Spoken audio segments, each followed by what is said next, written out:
Fl-editorial ta' The Malta Independent saret referenza d-dokument ta' qabel il-budget ippubblikat mill-Kamra tal-Kummerċ li wera kif il-Gvern għandu bżonn jieħu deċiżjonijiet li huma diffiċli u mhux popolari. Dan sabiex jiġu indirizzati l-problemi strutturali li qed jaffettwaw l-ekonomija, l-ambjent u l-kwalità tal-ħajja taċ-ċittadini.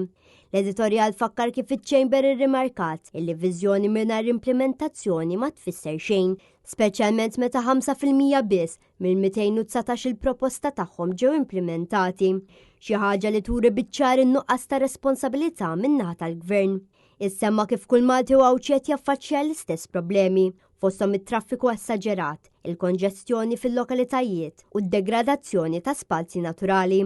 Kull sena li tgħaddi mingħajr ma jkun hemm kwalunkwe azzjoni, is-sitwazzjonijiet isiru iżjed diffiċli biex jitranġaw u l-ispiża ta' twissija se tkun iżjed għolja. Din se tnaqqas ukoll il-kompetittività tal-kumpaniji lokali, iżda se tnaqqas anke l-opportunitajiet taż-żgħażagħ u l-kwalità tal-ħajja tar-residenti.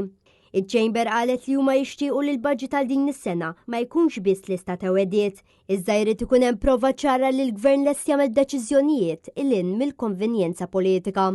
L-editorial tem billi fakkar li l-Kamra tal-Kummerċ sostniet li żmien il-weddiet spiċċa u li pajjiżna ħaqqu gvern li ma jibżax mill-verità, iżda li jaffaċċja l-isfidi b'onestà, kuraġġ u responsabilità.